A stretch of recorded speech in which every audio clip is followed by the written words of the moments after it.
जय मां शारदे वीणा दायिनी, आपको सादर प्रणाम। नमस्कार मित्रों, मैं हनुमान सोनी एचपीएस एजुटेक चैनल के प्लेटफार्म पर आपका तहे दिल से स्वागत करता हूं साथियों, और जोधपुर की धरती से आपके सामने हाजिर हूं। साथियों, हमने एचपीएस एजुटेक पर बातचीत की थी वैदिक काल की। वैदिक काल में हमने फर्स्ट पार्ट जो है आपके सामने रखा था। आज सेकंड पार्ट आपके सामने रखने जा रहा हूं। उसमें हमने साथियों वैदिक साहित्य के बारे में बातचीत कर ली थी काफी, जिसमें वेदों के बारे में मैंने बातचीत की थी। इंपॉर्टेंट जानकारी को आप एक साथ रिवीजन करते हुए चले। लगभग 30-35 मिनट का आपके सामने समय रखूंगा मैं। आइएगा साथियों, अगर आप एचपीएस एजुटेक चैनल को देख रहे हैं, मैं आपसे वादा कर रहा हूं कि इस चैनल को ज्यादा से ज्यादा सब्सक्राइब करें, शेयर करें, लाइक करें, मार्केट में इतना फैला दीजिए साथियों कि हर भाई बहन तक ये आवाज पहुंच जाए। बस इतनी ही आपसे रिक्वेस्ट है।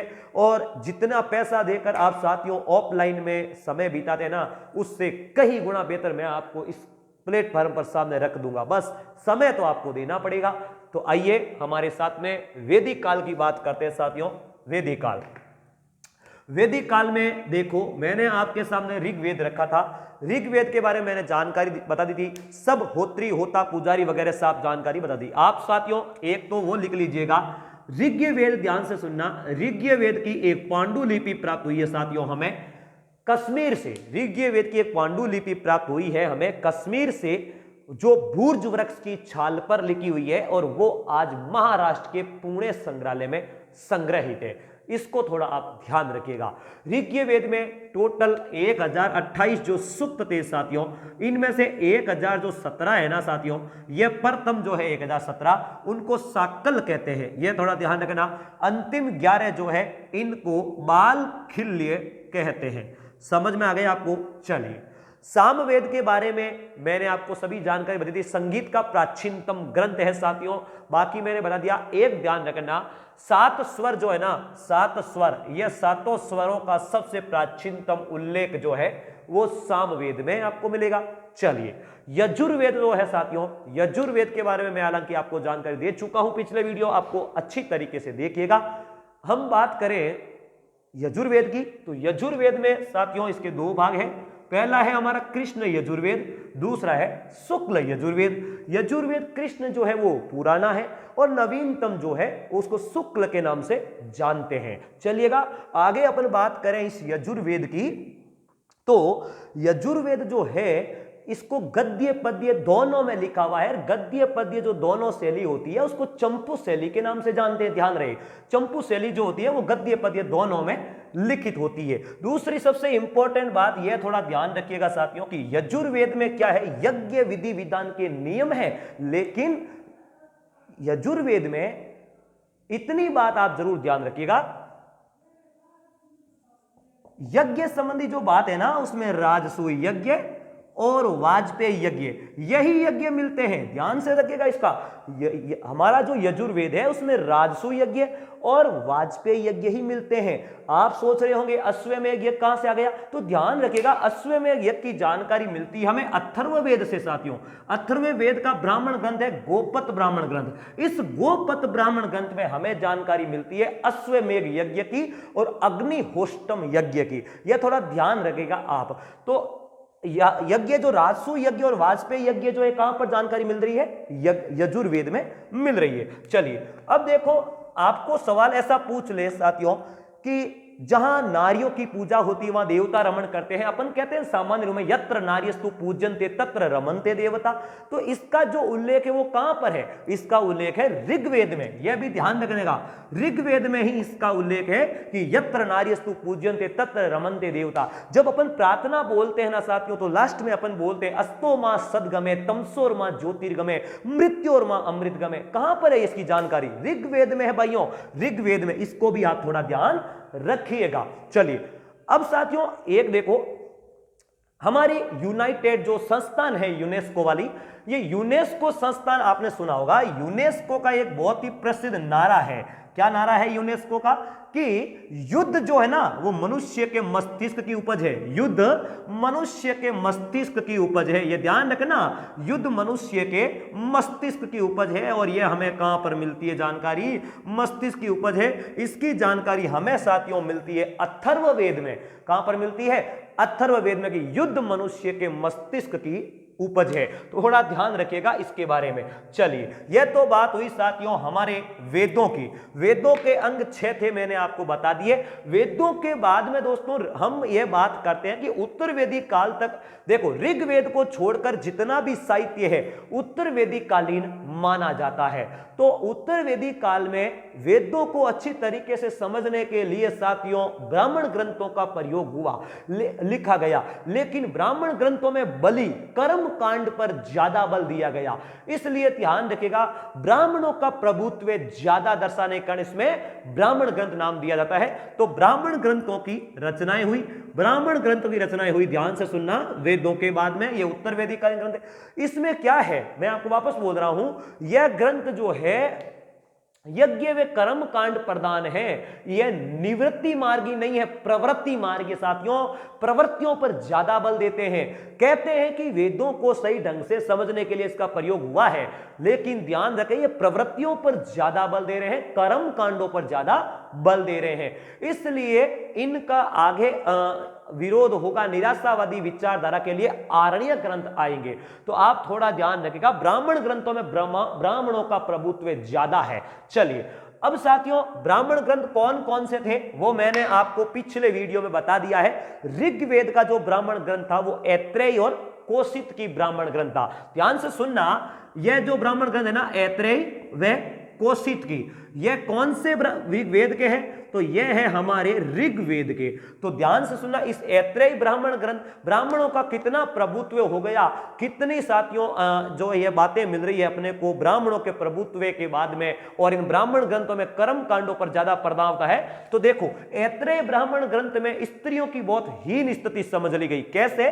सुनिएगा, इस ऐत्रेय ब्राह्मण ग्रंथ में दोस्तों स्त्री को शूद्र के समान माना गया। ध्यान से सुनिएगा, स्त्री को शूद्र के समान दर्जा दिया है। कौन से ब्राह्मण ग्रंथ में? इस ऐत्रेय ब्राह्मण ग्रंथ में। ध्यान रहेगा आपको साथियों। चलिए, अब देखो इसका मतलब क्या हो रहा है कि स्त्री की निम्न दशा प्रदर्शित करती है। कब? उत्तर वैदिक काल में। तो ध्यान रहेगा साथियों, इस पर थोड़ा ध्यान रखेगा आप। चलिए, अब देखो जब अपन स्त्री की बात आ गई तो स्त्री शिक्षा की मैं अगर बात करूं तो जो ऋग्वेदिक काल था साथियों उसमें पर्दा प्रथा नहीं थी, सती प्रथा नहीं थी, स्त्रियों की स्थिति उच्च थी। स्त्रियां समाज में पुरुष के बराबर प्रभुत्व स्थापित था। स्त्री सभा समिति में भाग ले सकती थी, निर्वाचन में भाग ले सकती थी, शिक्षा में भी बराबर की हकदार थी। आपको पता होगा शायद दोस्तों ऋग्वेदिक काल में कहीं विदुषी स्त्रियों के नाम मिलते हैं। तो ऋग्वेदिक काल में ध्यान रखना, आपको ऋग्वेदिक काल में आगे मैं बात कर रहा हूं तो ऋग्वेदिक काल की विदुषी स्त्रियां पूछ ले तो आप ध्यान रखना, जैसे अपाला है, घोषा है, लोपामुद्रा है। लोपामुद्रा, ध्यान से सुनिएगा भाइयों, आपको वैसा ही माहौल में प्रदान कर रहा हूं जैसा ऑफलाइन में दे रहा हूं। सारे दिन ऑफलाइन में रहते हैं तो ऐसा ही व्यवहार देते हैं अपन वहां पर। आप सभी को पता है, आप सभी अनुभवी भाई बहन हैं कि ऑफलाइन और ऑनलाइन में क्या फर्क होता है, आप विश्वास रखिएगा। तो अपाला, घोषा, लोपामुद्रा, सिक्ता, निवावरी, यह जितनी भी महिलाएं हैं ना साथियों, यह सब क्या है, इसी ऋग्वेदिक कालीन थी। लेकिन आगे चलकर साथियों स्त्रियों की स्थिति क्षीण हो गई, निम्न हो गई, और आगे चलकर उत्तर वेदिक काल में केवल 2 महिलाएं बसती हैं विदुषी के रूप में, जिनका नाम आप समझ रहे हैं, एक तो गार्गी और एक साथियों मैत्रेयी। ये वही मैत्रेयी है साथियों जिन्होंने याज्वल्क्य ऋषि से शादी की थी। वापस सुन लेना, ये याज्वल्क्य ऋषि की पत्नी थी साथियों। ध्यान से सुनना, संवाद इनके साथ नहीं हुआ था, याज्वल्क्य ऋषि की पत्नी थी। और गार्गी के साथ में दोस्तों संवाद हुआ था। वृहदारण्यक एक उपनिषद, अभी अपन आगे बात करेंगे। वृहदारण्यक एक उपनिषद जो है वो याज्वल्क्य ऋषि ने रचना की थी इसकी, और इस उपनिषद में हमें साथियों मिलता, ये सबसे बड़ा उपनिषद है। इस उपनिषद में हमें पता चलता है कि विदेह के राजा जनक, विदेह वही मिथिला नगरी बिहार के पास वाला जनक, इनकी राजाओं की उपाधि है। तो उनके दरबार में याज्वल्क्य ऋषि और गार्गी के बीच में क्या होता है, संवाद होता है साथियों, जिनमें याज्वल्क्य ऋषि परास्त होते हैं। वो वृहदारण्यक उपनिषद में है।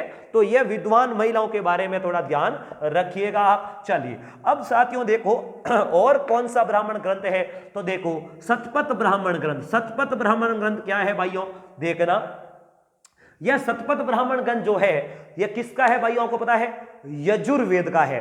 शतपथ ब्राह्मण ग्रंथ की एक बात ध्यान रखना, यह सबसे साथियों प्राचीन ग्रंथ है। ध्यान से सुनना, सबसे प्राचीन ब्राह्मण ग्रंथ जो है वो यही है, शतपथ ब्राह्मण ग्रंथ। इस शतपथ ब्राह्मण ग्रंथ में एक जानकारी मिलती है, हमारे भारत में साथियों नर्मदा नदी जो है ना, इस नदी को रेवा नदी कहा गया है शतपथ ब्राह्मण ग्रंथ में। नर्मदा नदी मध्य भारत की गंगा कहलाती है, विंध्याचल पर्वत मध्य प्रदेश से निकलती है साथियों। इस नदी को शतपथ ब्राह्मण ग्रंथ में रेवा की संज्ञा दी गई है, आप ध्यान रहेगा आपको। चलिए यह थोड़ा ध्यान रखिएगा आप। अब देखते हैं आगे बात करूं मैं, तो देखो यह तो हुई शतपथ ब्राह्मण ग्रंथ की जो सबसे प्राचीनतम है। साथियों हम सामवेद के जब मैं बात करूं ब्राह्मण ग्रंथों की, तो इसमें तीन प्रमुख आते हैं, पंचविश, षड्विश और जैमिनीय। पंचविश जो ब्राह्मण, वो पिछले वीडियो में आप देखना, आपको सब मिल जाएगा। इस ग्रंथ को दोस्तों तांडीय भी ब्राह्मण ग्रंथ कहते हैं।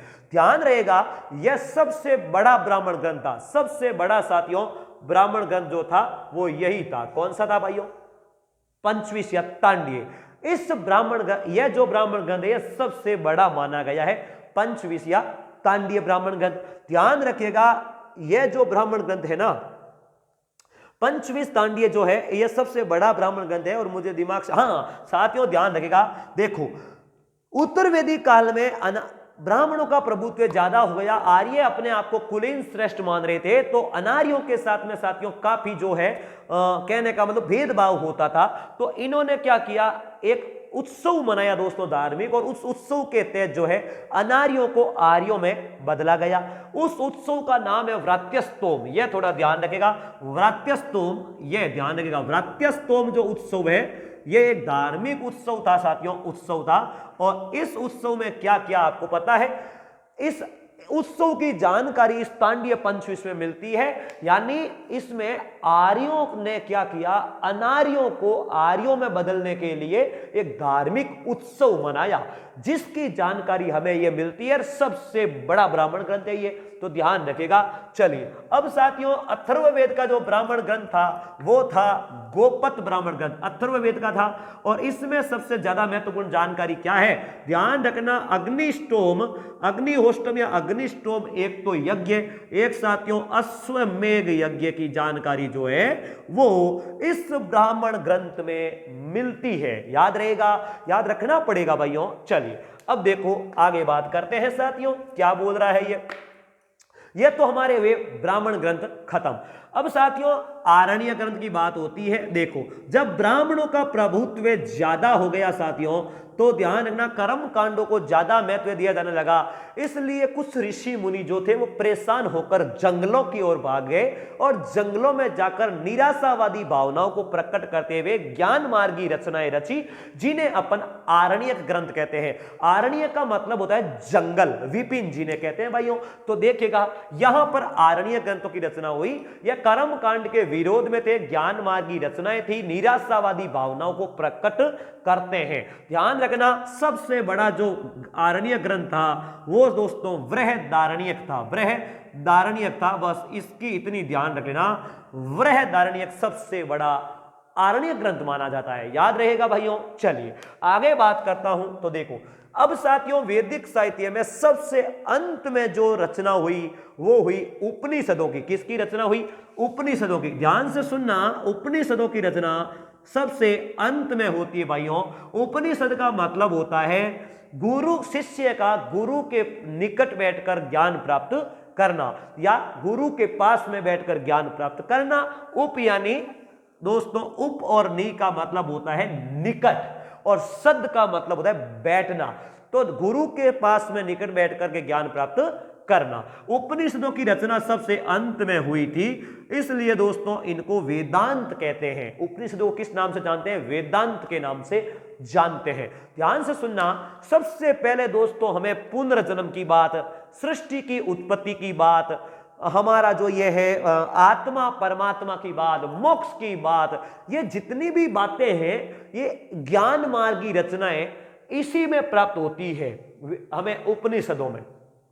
ध्यान रखना, आत्मा मरती है, अजर है, अमर है, न मरती है, यह जितनी भी बातें हैं मोक्ष संबंधी, सृष्टि की उत्पत्ति, यह सब हमने उपनिषदों में लिया है। उपनिषद जो है ना साथियों, ध्यान रखना, संवाद शैली में लिखे हुए हैं। संवाद शैली में यानी वार्तालाप शैली में लिखा हुआ है, यह थोड़ा ध्यान रखना। उपनिषद जो है संवाद शैली में या वार्तालाप शैली में लिखा हुआ है, डिबेट रूप में, यानी एक दूसरे के साथ वार्तालाप करते हुए। जैसे भगवत गीता जो है, भगवान सामान्य जय मातेश्वरी, भगवान श्री कृष्ण जो है ना साथियों, आपको पता होगा भगवान श्री कृष्ण में भगवत गीता में अर्जुन को उपदेश देते हैं, अर्जुन वापस उनसे पूछता है, तो एक वार्तालाप सा हो जाता है, तो वो जानकारी यही है। तो ये भगवत गीता पर ही आधारित है साथियों। उपनिषद एक मीमांसात्मक ग्रंथ है, ध्यान से सुनना, ये क्या है? एक मीमांसात्मक ग्रंथ है, मीमांसात्मक ग्रंथ है, और ये ज्ञान मार्गी रचनाएं हैं। सबसे प्राचीनतम ज्ञान मार्गी रचनाएं इन्हीं को माना जाता है, ये ज्ञान मार्गी रचनाएं हैं साथियों। यह जो है ना निवृत्ति मार्गी है, निवृत्ति निर्वाण यानी मोक्ष की ओर ले जाने वाले ग्रंथ है। वो परवर्ती मार्गी थे ब्राह्मण ग्रंथ, ये निवृत्ति मार्गी है, ध्यान रखना, निवृत्ति मार्गी है। तो थोड़ा आप जो है भाइयों इनको याद रखिएगा, ये बातें आप थोड़ा जरूर ध्यान रखिएगा। तो यह है उपनिषदों के परिचय। अब देखो उपनिषदों की संख्या टोटल कितनी थी? उपनिषदों की संख्या टोटल थी 108। कितनी थी? उपनिषदों की संख्या टोटल 108 है। कितनी है भाइयों? 108 है, जिनमें से 12 प्रामाणिक ऑथेंटिक माने गए हैं। तो आप मुझे बताइए इनकी जानकारी कहां मिलती है कि 108 उपनिषद थे, 12 प्रामाणिक माने गए हैं? तो साथियों इन 108 उपनिषदों में ही एक उपनिषद मुख्य है, मुक्ति को उपनिषद। देखो मुक्ति उपनिषद तो इसका नाम है, लेकिन जैसे ही अपन बोलते हैं मुक्ति को उपनिषद, तो ऐसा क्यों साथियों? देखो उपनिषदों के आगे उपनिषद के नाम के आगे जब अपन उपनिषद जोड़ते हैं तो गुण संधि बन जाती है, इसलिए को लगता है। जैसे मुंडक प्लस उपनिषद तो मुंडको उपनिषद, इस प्रकार। तो भाइयों ध्यान रखना, हालांकि बनता संयोग ही है, सब में संधि नहीं होती है। तो 12 प्रामाणिक माने गए। ये 12 प्रामाणिक है कौन कौन से? तो अपन 12 उपनिषदों की बात कर लेते हैं साथियों, थोड़ा ध्यान रखना। 12 उपनिषदों की अपन बात कर लेते हैं। सबसे पहले अपन है ईश, दूसरा है साथियों कैन, तीसरा है कट साथियों, कट, चौथा है मुंडक, मुंडक उपनिषद साथियों, मुंडक, पांचवा है मांडुक्य, और छठवा है साथियों प्रश्न, ध्यान रखना, प्रश्न उपनिषद है। सातवां साथियों है श्वेताश्वर, आठवां जो है साथियों वृहदारण्यक, ध्यान रखना वृहदारण्यक। नौवा है साथियों हमारा छांदोग्य है भाइयों, थोड़ा ध्यान रखना। इन 12 में शामिल, थोड़ा ध्यान रखना, 12 में बात कर रहा हूं मैं, हाँ दूसरा मत शामिल कर देना आप, क्योंकि उपनिषद 108 है और आप कई नाम सुन रहे हैं, इसलिए शामिल मत कर देना भाइयों। तो हाँ मुंडक, मांडुक्य, प्रश्न, वृहदारण्यक, छांदोग्य, और ध्यान रखना ऐत्रेय भाइयों, ऐत्रेय, तैत्तिरीय,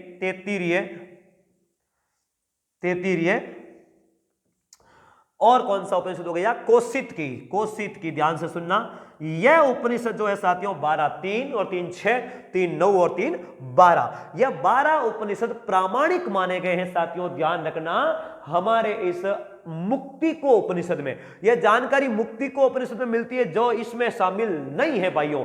तो देखो अब ध्यान से सुनना, यह जो है ना साथियों ऐत्रेय और कोशित की 1 और 2, ये ऋग्वेद के उपनिषद है। किसके हैं? ऋग्वेद के उपनिषद है। ध्यान से सुनना, तैत्तिरीय नहीं है, केवल कौन कौन से? ऐत्रेय और कोशित की, यह है ऋग्वेद के उपनिषद। चलिए अब दोस्तों जो पीछे आया यजुर्वेद, तो ध्यान से सुनिएगा।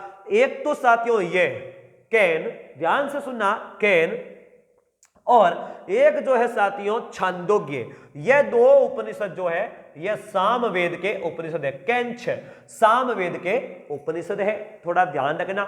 चलिए, यह साथियों मुंडक, मांडुक्य और यह प्रश्न, ये तीनों ही उपनिषद है अथर्ववेद के। किसके हैं? अथर्ववेद के। बाकी जो भी आपके सामने बच रहा है भाइयों, एक ईश, श्वेताश्वर, कठ, बृहदारण्यक और तैत्तिरीय, यह जो उपनिषद है ना भाइयों, यह उपनिषद है यजुर्वेद के। तो ध्यान रहेगा आपको, ऐत्रेय और कौशिक की ऋग्वेद के, मुंडक मांडुक्य प्रश्न अथर्ववेद के, कैन और छंदोग्य सामवेद के, बाकी जो ये बचे हैं ये बृहदारण्यक के। इन 12 प्रामाणिक उपनिषदों पर दोस्तों हमारे भारत में आदि गुरु शंकराचार्य हुए थे दक्षिणी भारत में, जिन्होंने भारत की चारों दिशाओं में 4 पीठों की स्थापना की थी। वो आगे अपन भक्ति आंदोलन में बात करेंगे। तो भाइयों, इन आदि गुरु शंकराचार्य ने, ध्यान रखना, इन 12 उपनिषदों पर एक टीका लिखी, एक महाभाष्य ग्रंथ लिखा था, जिन्हें टीका भी कहते हैं। ध्यान रखना, महाभाष्य या टीका कहते हैं, याद रहेगा आपको। चलिए, अब देखो एक एक पर बात कर लेते हैं भाइयों, खास खास जानकारी क्या है। तो सबसे पहले अपन इस उपनिषद की बात कर रहे हैं। ध्यान रखना, इस उपनिषद में लिखा हुआ है कि गीता के निष्काम कर्म जो सिद्धांत था, आपको पता है वो जो कहते हैं ना, कर्मणिया वदेव आकारिस्ते, ऐसा मुझे दिमाग से मिस हो रहा है, मां फलेसु कदाचन, यानी निष्काम कर्म भाव से कर्म करते रहो, फल की इच्छा मत करो, फल अपने आप मिल जाएगा जब आप कर्म करोगे। यह बात साथियों कहां पर लिखी हुई है? इस उपनिषद में। आप याद रखोगे, इस उपनिषद में यह बात लिखी हुई है। चलिएगा, अब साथियों देखो, दूसरा है कठोपनिषद। इसमें क्या लिखा हुआ, एक एक बात नोट करते हुए आप लिखते चलना। कठोपनिषद या कठ उपनिषद में दोस्तों 2 संवाद है, यम व नचिकेता की आपस में वार्तालाप है, यम और नचिकेता की। पहली बात तो यह लिखी हुई है साथियों। दूसरी बात इसमें लिखी हुई है कि आत्मा न तो मरती है न जन्म लेती है, इसका तो केवल रूप परिवर्तन होता है, यह तो अजर और अमर है, एक जीव से निकलकर दूसरे जीव में प्रवेश करती है। साथियों, यह बात भी कठोपनिषद में ही है। यम नचिकेता पर ज्यादा ध्यान रखना, एग्जामिनर आनंद ले रहा है वहां पर। चलिए, तीसरा साथियों देखो, मुंडक उपनिषद। मुंडको बार बार सवाल पूछ रहा है साथियों, सत्यमेव जयते नानृतम, भारत का जो राष्ट्रीय वाक्य है, सत्य की ही अंतिम विजय होती है, झूठ की नहीं। तो साथियों, आजकल हालांकि झूठ ज्यादा चल रहा है, मार्केट में बिक रहा है दौड़ फोड़ में, आप सभी को पता है। जो इंसान सच्चाई पर चल रहा है पीछे रह रहा है बेचारा, आप सभी को पता है, हमसे कोई छुपा हुआ तो है नहीं। फिर भी अपने को ध्यान रखना है, मुंडको उपनिषद में भारत का राष्ट्रीय वाक्य सत्यमेव जयते मिलता है। भाइयों, यहां पर एक मांडुक्य है, एक मुंडक है, कंफ्यूजन मत होना आप, यहीं पर कंफ्यूजन होती है। चलिए, अब देखो भाइयों, यहां पर है मांडुक्य उपनिषद। इसमें क्या देखो, मुंडको उपनिषद में 2 बातें हैं साथियों। पहली तो सत्यमेव जयते, सत्य की विजय होती है। दूसरा, उस समय साथियों कर्म कांड पर ज्यादा बल दिया गया था, तो लोगों ने कहा कर्म कांड मत करो, विजय हमेशा सत्य की होगी। तो इन्होंने आगे चलकर जो यज्ञ, जो ज्यादा कर्म कांड थे, तो उन्होंने कह दिया यज्ञ क्या है, डूबती हुई नौकाओं के समान है। ये बिजली भी धोखा देती है अपने को, यज्ञों को डूबती हुई नौकाओं के समान बताया साथियों। ऐसा नहीं कि उतारने वाली, डूबती हुई नौका के समान बताया। क्यों? क्योंकि कर्म कांड पर बल ज्यादा दिया गया था। चलिए, तीसरा है मांडुक्य। मांडुक्य उपनिषद में दोस्तों हमें जानकारी मिलती है कि इन 4 वर्ण, ब्राह्मण, क्षत्रिय, वैश्य और शूद्र जो है, इन चारों की उत्पत्ति जो है भाइयों कहां से होती है? ब्रह्मा से, यानी सृष्टा से होती है, जिनमें मुख से ब्राह्मण, भुजाओं से क्षत्रिय, जंघाओं से वैश्य और साथियों पैरों से शूद्रों की उत्पत्ति होती है। उत्तर वैदिक काल में होती है। यह जानकारी हमें कहां से मिल रही है? देखो, सृष्टि की रचना ब्रह्मा के 4 इन अंगों से हुई, यह तो जानकारी मिल रही है मांडुक्य में। लेकिन साथियों 4 वर्ण जो है ना, यह ब्राह्मण, क्षत्रिय, वैश्य, शूद्र, इनकी जानकारी सबसे पहले ऋग्वेद के 10वें मंडल जो उत्तर वैदिक काल की रचना है उसके पुरुष सूक्त में मिलती है। यह आप थोड़ा ध्यान रखिएगा। चलिए, अब साथियों देखो, अगला है हमारा बृहदारण्यक उपनिषद। बृहदारण्यक उपनिषद सबसे बड़ा उपनिषद है, याज्वल्क्य ऋषि ने रचा था। मैंने आपको बताया था कि याज्वल्क्य ऋषि और गार्गी के बीच के संवाद का उल्लेख भी यही है। दोस्तों सबसे पहले पुनर्जन्म के सिद्धांत की बात भी यहीं पर हो जाती है बृहदारण्यक उपनिषद में, लेकिन इसकी विस्तृत व्याख्या पुनर्जन्म के सिद्धांत की आगे चलकर छांदोग्य उपनिषद में होगी। सॉरी, चलिए, तो इतने उपनिषद हमारे साथियों खत्म हो रहे हैं, हम इसका ऑपरेशन कर रहे हैं। चलिए आगे बात करूं क्योंकि अंधेरा जल्दी ही होने वाला है भाइयों। छांदोग्य उपनिषद, बृहदारण्यक उपनिषद सबसे बड़ा है, जबकि छांदोग्य उपनिषद सबसे पुराना है साथियों, प्राचीन है। सुनिएगा इसमें क्या क्या है। सबसे पहले तो पुनर्जन्म के सिद्धांत की विस्तृत व्याख्या है भाइयों।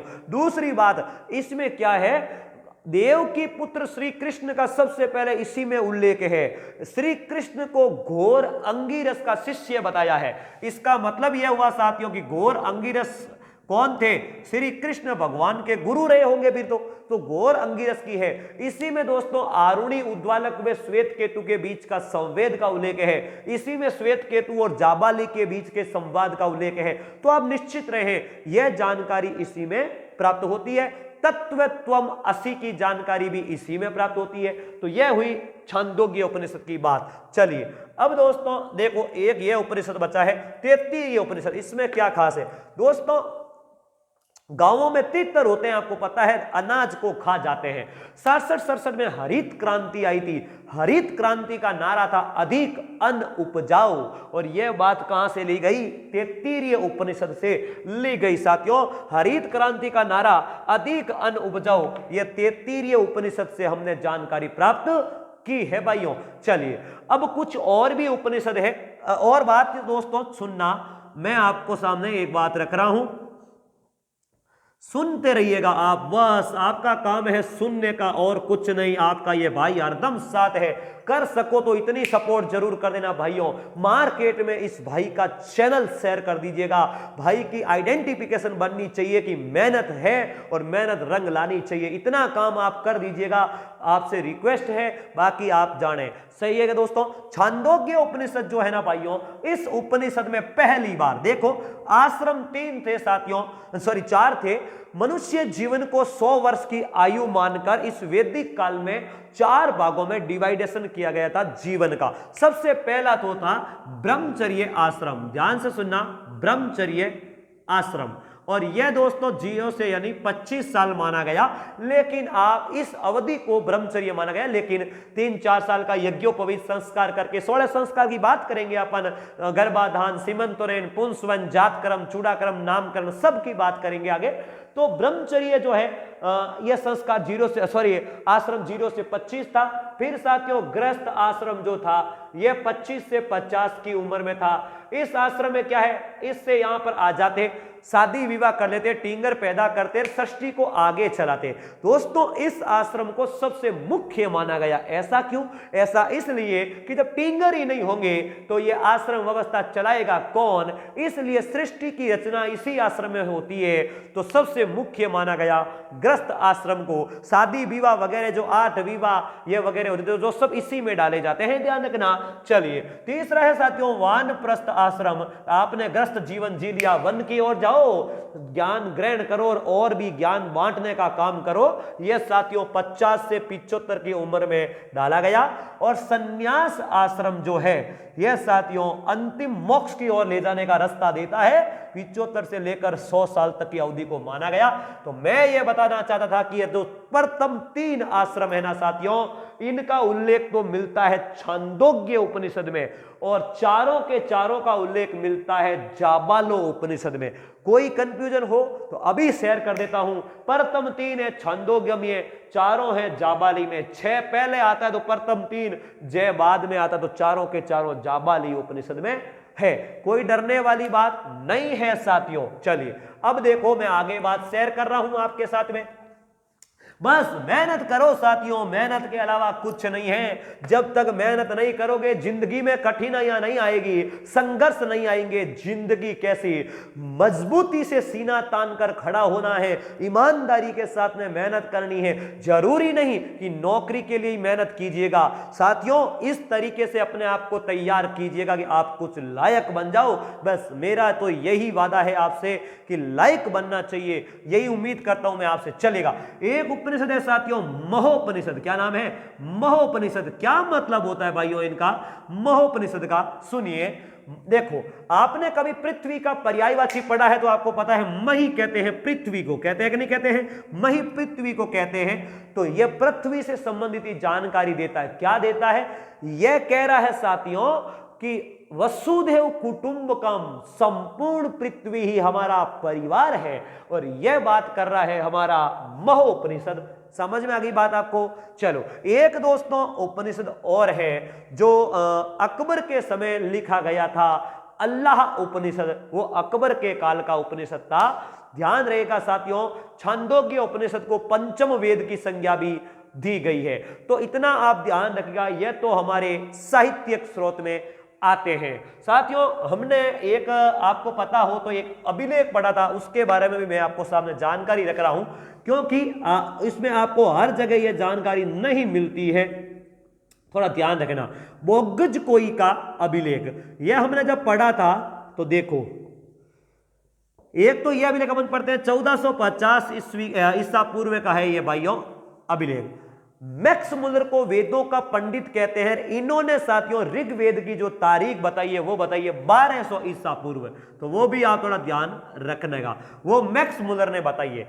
इस अभिलेख में क्या है, आप बार बार सुनते होंगे कि 4 वैदिक देवता इंद्र, वरुण, मित्र और नासत्य की जानकारी मिलती है। मुझे भी पता है, छोटे बच्चों को भी पता है। सुनिएगा दोस्तों, आर्य जो मध्य एशिया से बताए जाते आए थे, तो आर्यों की 2 शाखाएं होती है। एक शाखाएं होती है हिंदी शाखा और एक होती है मितानी शाखा। ध्यान से सुनिएगा। सबसे पहले दोस्तों मैं आपको बताऊं, हमारे इतिहास जब पढ़े सबसे पहले पत्थर का प्रयोग होता था। पत्थर के बाद में तांबा आया, फिर कांसा आया, फिर चांदी सोना आया।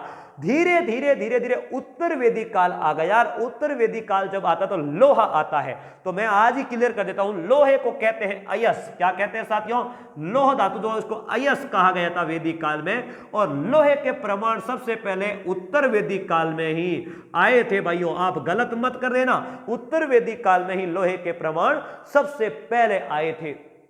ध्यान रखना, यह उत्तर वैदिक काल में जो लोहे के प्रमाण आए थे ना, यह कहां से प्राप्त हुआ साथियों? गंगा यमुना के दोआब क्षेत्र से प्राप्त हुआ था। गंगा यमुना के दोआब क्षेत्र। सामान्य आपको स्पेसिफिक स्थान पूछ ले तो 1050 ईसा पूर्व में उत्तर प्रदेश राज्य के एटा जिले का अतरंजी खेड़ा गांव, वहां से प्राप्त होता है। इस लोहे का प्रयोग सबसे पहले आर्यों की इस हिंदी शाखा ने किया था भाइयों। और ये हिंदी शाखा ने जब लोहे का प्रयोग किया तो यह कोई कृषि के लिए नहीं किया था साथियों, यह हथियार बनाने के लिए लोहे का प्रयोग हुआ था। चलिए, अब साथियों आर्यों की ये 2 शाखाएं थी, इन दोनों के बीच में क्या हो गया? विवाद हो गया। तब इस विवाद को सुलझाने के लिए 4 आर्य जो देवता थे, इंद्र, वरुण, मित्र, नासत्य, इन्होंने दोस्तों इस विवाद को सुलझाया। इसलिए बोगज कोई अभिलेख में इन 2 शाखाओं और 4 देवताओं का उल्लेख मिलता है। चलिए, अब देखो आगे अपन बात करें। यह तो हुई साथियों हमारी बात। अब देखो आर्यों का सामाजिक जीवन कैसा था। आर्यों का सामाजिक जीवन तो देखो, आर्य जो है यह दोस्तों वैदिक सभ्यता में ग्रामीण जीवन सभ्यता थी। यह ग्रामीण सभ्यता थी। ध्यान से सुनना, एक एक बात को नोट करना। सिंधु सभ्यता नगरीय थी, यह ग्रामीण सभ्यता थी। वो सभ्यता मातृ सत्तात्मक थी। सबसे पहले पितृ सत्तात्मक बातें यहीं से आती है। पितृ सत्तात्मक की बातें जो है ना वो यहीं से आती है। पितृ सत्ता पर आती पैट्रियार्की, जिसमें परिवार में पिता या बड़ा भाई जो होता वो हेड माना गया। समझ में आ गई बात आपको? चलेगा। तीसरी साथियों इसमें संयुक्त परिवार की प्रथा थी। संयुक्त परिवार की प्रथा थी। ध्यान से सुनना, आर्यों में संयुक्त परिवार की प्रथा थी। धीरे धीरे ऋग्वेदिक काल और उत्तर वैदिक काल में थोड़ा फर्क मिलेगा साथियों, ध्यान से सुनना। अब देखना, मैं एक शब्द लिख रहा हूं वर्ण। यह वर्ण दोस्तों कोई जाति विशेष के लिए शब्द नहीं था। वर्ण का मतलब था रंग। क्या था साथियों? रंग। और यह रंग साथियों आर्यों व अनार्यों को विभाजित करता था। कैसे? आर्य अपने आप को गौर वर्ण का मानते थे, सफेद वर्ण का, जबकि कृष्ण वर्ण के जो लोग थे उनको अनार्य कहा गया। यह ऐसे साथियों जो था वर्ण रंग के आधार पर था। अब देखना, जब आर्य भारत में आए तो आर्यों ने दोस्तों समाज को दो वर्गों में बांट दिया। पहले कौन कौन से वर्गों में बांटा? आर्य और अनार्य, इन दो वर्गों में बांट दिया। और आपको पता हो तो आर्य व अनार्यों के बीच में छोटे मोटे युद्ध भी होते हैं। सुनिएगा इस चीज को ध्यान से। आर्य व अनार्य दो भागों में बांट दिए। ऋग्वेद तक तो दोस्तों यह वर्ण रंग में ही था और सामाजिक व्यवस्था जो थी साथियों वो कर्म पर आधारित थी। ऋग्वेद की बात कर रहा हूं। ऋग्वेद में जो था वो वर्ण शब्द का कहीं पर उल्लेख नहीं मिलता है रंग के लिए। ऋग्वेद में जो सामाजिक पद्धति थी वो कर्म यानी कि व्यवसाय पर आधारित थी। व्यवसाय मतलब अपने आप को कर्म यानी व्यवसाय चुनने की स्वतंत्रता थी। जो इच्छा है वो चुनकर आप व्यवसाय कीजिएगा। लेकिन उत्तर वैदिक काल में आते आते, उत्तर वैदिक काल में साथियों यह जो समाज है वो चार वर्गों में विभक्त हो गया। ब्राह्मण, क्षत्रिय, वैश्य और शूद्र उत्तर वैदिक काल में होता है। इनकी जानकारी अपने को पुरुष सूक्त में मिलती है। ब्राह्मणों का काम दान लेना देना, अध्ययन करवाना, गुरु दक्षिणा लेना, शिक्षा देना, ऐसा काम था। क्षत्रियों का काम तीनों वर्णों की रक्षा करना था। वैश्यों का काम साथियों कृषि करना, पशुपालन करना। ये क्योंकि ये जो वैदिक कालीन शब्द थी वो पशु चारणिक शब्द थी। इनका मुख्य व्यवसाय पशुपालन और कृषि ही था साथियों। कृषि में मुख्य फसल इनकी जौ थी और पशुपालन में मुख्य पशु गाय थी। पशुओं की चोरी करना सबसे जघन्य अपराध माना गया था इस वैदिक काल में। तो साथियों हुआ यूं, उत्तर वैदिक काल में समाज चार वर्गों में विभक्त हो गया था। ध्यान से सुनना, ब्राह्मण, क्षत्रिय, वैश्य, शूद्र। शूद्रों का काम था इन तीनों ही का सेवा करना और तीनों की रक्षा करना क्षत्रियों का काम था। अब देखना दोस्तों, ऋग्वेदिक काल की मैं बात करूं तो ऋग्वेदिक काल में देखो सबसे छोटी जो राजनीतिक इकाई थी वो होती साथियों परिवार। सबसे छोटी ऋग्वेदिक काल की बात कर रहा हूं, परिवार था। और परिवार को कहा गया था, यह समाज की सबसे छोटी इकाई थी, राजनीतिक इकाई। इसको कुल कहा गया था। कुल का मुख्य जो होता था वो साथियों गृहपति या कुल्लप कहलाता। गृहपति या कुल्लप कहलाता। ध्यान से सुनना। फिर साथियों कुल से मिलकर क्या बना? कुल से मिलकर बने गांव। कई कुल मिलकर गांव बने और गांव का मुखिया कहलाया ग्रामणी। क्या कहलाया भाइयों? ग्रामणी कहलाया। गांवों से मिलकर साथियों विष बना। क्या बना भाइयों? विष बना। और विष का मुख्य कहलाया विषपति। क्या कहलाया? विषपति। विष से मिलकर जन बना और यह ऋग्वेदिक काल में सर्वोच्च इकाई थी। जन कहलाया और जन का मुख्य ही राजन, गोपति, गोपति या गोप्ता या पूरा बेटा कहलाया। जो आगे पूरा बेटा इंद्र को भी कहते हैं, या पूरा बेटा कहलाया। ध्यान रहे साथियों, ऋग्वेद में कहीं पर भी जनपद का उल्लेख नहीं मिलता, कहीं पर भी राष्ट्र का उल्लेख नहीं है। आगे चलकर यही जो जन है ना साथियों मिल करके क्या बन गए? जनपद। कब बन गए? उत्तर वैदिक काल में जनपद बन गए। और साथियों दो जनपद मिलकर के जनपद बन गए। और उत्तर वैदिक काल के अंतिम समय तक आते आते महाजनपदों का नाम ले लिया। जो आगे अपन पढ़ेंगे 16 महाजनपद यही से बनते हैं। तो साथियों यह थी राजनीतिक इकाइयों की बात। जन है, जनपद है। सुनिएगा। अब देखो दोस्तों, मैं आपको एक छोटी सी बातें आपके सामने रख रहा हूं। क्या बोल रहा है? आपको मिलता होगा 170, आपको मिलता होगा 175, आपको मिल रहा है 200, 250, 275। ऐसे शब्द आपके सामने कहीं कहीं पर मिलते हैं। ऋग्वेद में ये जो विष नामक जो संस्था थी ना साथियों, विषपति वाली, इसका उल्लेख 170 बार हुआ है। सोम के लिए 175 सूक्त आते हैं साथियों। अग्नि के लिए 200 सूक्तों का प्रयोग होता है। इंद्र के लिए 250 सूक्तों का प्रयोग होता है। दोस्तों जन शब्द का प्रयोग ऋग्वेद में 275 बार हुआ है और जन सबसे बड़ी संस्था थी। तो कंफ्यूजन नहीं हो साथियों, जन, इंद्र, अग्नि, सोम और विष की बात अपन ने की थी साथियों। चलिए यह तो बात हमारी खत्म हो जाती है। जन वाली बात है, ये जो बातें ना यह होती है हमारी ऋग्वेद की बातें साथियों।